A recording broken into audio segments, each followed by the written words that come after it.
नमस्कार दोस्तों, आपका मेरे आज के इस वीडियो में बहुत बहुत स्वागत है। दोस्तों, भारत में डॉक्टर को लोग भगवान का रूप मानते हैं, लेकिन कुछ डॉक्टर इतने ज़्यादा लालची हो गए हैं कि वे भगवान नहीं शैतान का काम कर रहे हैं। दोस्तों, आज मैं आपको प्राइवेट हॉस्पिटल्स के 5 ऐसे स्कैम बताऊंगा जिन्हें जानकर आप आश्चर्यचकित रह जाएंगे। आप सबको इन स्कैम के बारे में जरूर ही पता होना चाहिए और सबको जागरूकता भी होनी चाहिए। इनमें सबसे पहला है हेल्थ इंश्योरेंस पॉलिसी स्कैम। अगर आपको कोई बीमारी हो गई है और आप उसके लिए प्राइवेट हॉस्पिटल में गए हैं तो रिसेप्शन पर ही आपसे पूछ लिया जाता है कि आपका हेल्थ इंश्योरेंस है या नहीं है। अगर मरीज ने ना बोल दिया तो समझो वो बच गया, लेकिन अगर गलती से उसने हाँ बोल दिया तो समझना कि पेशेंट के स्वास्थ्य के साथ खिलवाड़ होने वाला है। इसमें पेशेंट भी ज्यादा टेंशन नहीं लेता क्योंकि इलाज का सारा खर्चा तो इंश्योरेंस कंपनी उठा रही है और इसी कारण से हॉस्पिटल वाले इस बात का पूरा फायदा उठाते हैं। अब मान लिया कि आपके शरीर में कोई प्रॉब्लम है तो हॉस्पिटल वाले ऐसे ऐसे टेस्ट कराएंगे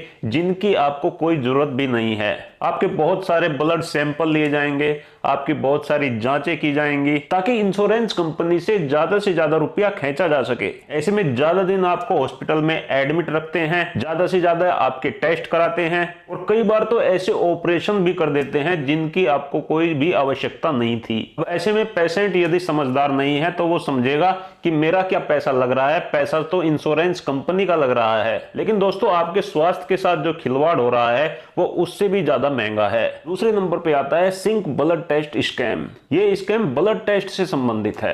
यदि आप हॉस्पिटल में गए हैं, आपको बहुत सारे ब्लड टेस्ट लिख देते हैं, यानी कि जितने ज्यादा ब्लड टेस्ट हुए आपको लिखेंगे उतना ही ज्यादा हॉस्पिटल को फायदा होगा। उदाहरण के तौर पर यदि आपको मामूली सर्दी जुकाम बुखार है उसके लिए भी ऐसे ऐसे टेस्ट लिख देंगे जिसकी आपको कोई जरूरत नहीं थी। अब इससे आगे की सच्चाई सुनकर आप चौंक जाएंगे। ये जो ब्लड सैंपल इन्होंने आपसे लिए, 2-3 बोतल ब्लड की भर ली। अब इन बहुत सारे टेस्ट में से जो इंपॉर्टेंट टेस्ट है वो तो वे कर लेंगे, बाकी के सारे टेस्ट वो बिल्कुल नहीं करेंगे और इस बचे हुए ब्लड को सिंक में उलट देंगे। इसलिए इसको सिंक ब्लड टेस्ट स्कैम बोला जाता है। यानी आपका केवल एक ब्लड टेस्ट हुआ, बाकी सारी रिपोर्ट आपकी फेक बना दी गई क्योंकि उन डॉक्टर को पता है कि इनकी कोई जरूरत ही नहीं थी, इसलिए फेक रिपोर्ट बना देते हैं। जो इंपॉर्टेंट टेस्ट होता है केवल उसी को कर लेते हैं। एक बहुत मशहूर डॉक्टर हुए डॉक्टर BM हेगड़े। भारत सरकार के द्वारा इन्हें पद्म विभूषण पुरस्कार दिया गया था। उन्होंने सबसे पहले इस सिंक ब्लड टेस्ट का खुलासा किया। आप उनके इस आर्टिकल में देख सकते हैं। तीसरे नंबर पर जो सबसे बड़ा स्कैम आपके साथ होता है प्राइवेट हॉस्पिटल में, वो होता है सेटिंग वाली दवाइयों से। सबसे पहले तो पेशेंट का 1000 या 1500 रुपए का पर्चा बना दिया गया, लेकिन इतने में ही डॉक्टर की हवस की खोपड़ी शांत नहीं होती है और वो दवाइयों के माध्यम से भी मरीज को लूटते हैं। डॉक्टर अपने पर्चे पर वही दवाई लिखते हैं जो उनके हॉस्पिटल में ही मिलती हैं, बाहर कहीं भी नहीं मिलती। अब हॉस्पिटल में मिलने वाली ये दवाइयां 2 तरह की होती हैं। पहली तो डॉक्टर की खुद की कंपनी होती है जिन पर वे अपने मन मुताबिक MRP डालते हैं। अगर एक दवाई का पत्ता बाहर से आपको उसी साल्ट का जेनेरिक दवा 200 रुपए में मिल रही है, वही दवाई हॉस्पिटल में आपको 1000 रुपए में मिलेगी। इतना ज्यादा अंतर होता है। अब ये डॉक्टर या तो खुद की अपनी दवाई की कंपनी बना के रखते हैं, वही दवाई लिखते हैं, और या किसी दवाई की कंपनी से डील करके रखते हैं और उनसे बहुत ज्यादा MRP लिखवाते हैं। तो इस तरीके से सेटिंग वाली दवाइयों के माध्यम से मरीज की जेब काटी जाती है। अब चौथा स्कैम जो प्राइवेट हॉस्पिटल में किया जाता है वो प्रेग्नेंट महिलाओं में डिलीवरी का स्कैम है। तो जिन महिलाओं के बच्चे की डिलीवरी होनी होती है उसके साथ ये 2 तरह के स्कैम करते हैं। इसमें पहला स्कैम तो ये है कि डॉक्टर आपसे बोलते हैं कि बच्चे की 9 महीने से पहले ही डिलीवरी करनी पड़ेगी। तो ऐसे में जानबूझकर 9 महीने से पहले ही बच्चे की डिलीवरी कर दी जाती है और फिर उसको स्पेशल यूनिट में रखा जाता है। इस स्पेशल यूनिट में बच्चे को रखने का एक दिन का 20,000 से लेकर 1 लाख तक चार्ज किया जाता है। तो जितने दिन बच्चा इस स्पेशल यूनिट में रहता है उतनी ज्यादा कमाई हॉस्पिटल की होती है। दूसरे नंबर का स्कैम जो डॉक्टर करते हैं वो है नॉर्मल डिलीवरी ना करना। जैसे ही महिला को लेबर पेन शुरू होता है, आप उन्हें हॉस्पिटल में लेके जाते हो तो हॉस्पिटल में डॉक्टर ऐसे ऐसे बहाने बनाते हैं कि आपको सिजेरियन डिलीवरी ही करानी पड़ती है।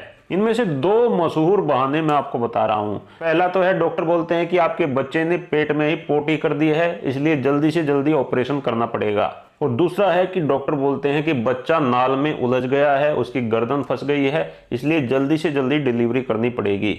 ऐसे में डॉक्टर आपको सी सेक्शन डिलीवरी की सलाह देते हैं।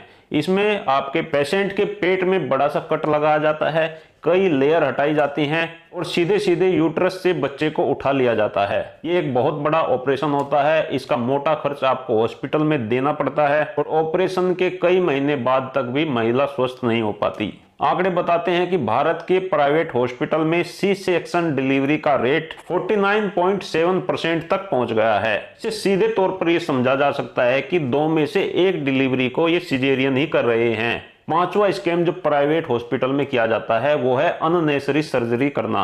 तो बहुत सारी सर्जरी ऐसी हैं जो दवाइयों से ही ठीक हो सकती हैं, उनमें सर्जरी की कोई भी आवश्यकता नहीं है। ऐसे में भी पेशेंट को डराकर उनकी सर्जरी कर दी जाती है। इनमें सबसे ज्यादा जो सर्जरी करी जाती है वो है महिलाओं में यूट्रस रिमूवल की सर्जरी। महिला के यूट्रस में गांठ बन गई है, गांठ को दवाइयों से बहुत आसानी से ठीक किया जा सकता है। होम्योपैथी में इसका बहुत अच्छा ट्रीटमेंट है, लेकिन ऐसे में महिलाओं के पूरे यूट्रस को निकाल दिया जाता है। दूसरा है हार्ट में स्टेंट डालने की सर्जरी। तो ये तो इतनी ज्यादा भारत में हो रही है, यदि आपको हल्का सा भी ब्लॉकेज है और डॉक्टर ने देख लिया कि ब्लॉकेज है, आपको बता दिया, आपको बढ़ा चढ़ा के बताया जाता है। और दूसरा, उसमें स्टेंट डालने की इतनी ज़्यादा जल्दी की जाती है कि पेशेंट को उसकी आवश्यकता नहीं होती, फिर भी स्टेंट डाल दिया जाता है। और ऐसी ही सर्जरी है घुटने बदलवाने वाली सर्जरी। जिन लोगों के घुटनों में दर्द रहता है, जिनकी उम्र 50+ हो चुकी है, बहुत सारे लोग ऐसे हैं जो दवाइयों से बिल्कुल ठीक हो सकते हैं या उनकी सर्जरी को लंबे समय तक टाला जा सकता है, लेकिन फिर भी पैसा कमाने के लिए टाइम से पहले ही घुटने की सर्जरी कर दी जाती है, जो उनके लिए बहुत पीड़ादायक होती है। तो दोस्तों, ऐसी बहुत सारी सर्जरी हैं जिनकी व्यक्ति को आवश्यकता नहीं है, पेशेंट को आवश्यकता नहीं है, लेकिन फिर भी हॉस्पिटल वाले पेशेंट को ऐसा डराते हैं कि वो सर्जरी करवाने पर मजबूर हो जाता है। इसलिए दोस्तों, मैं आपको सलाह देता हूं कि सर्जरी करवाने में कभी भी जल्दबाजी ना करें।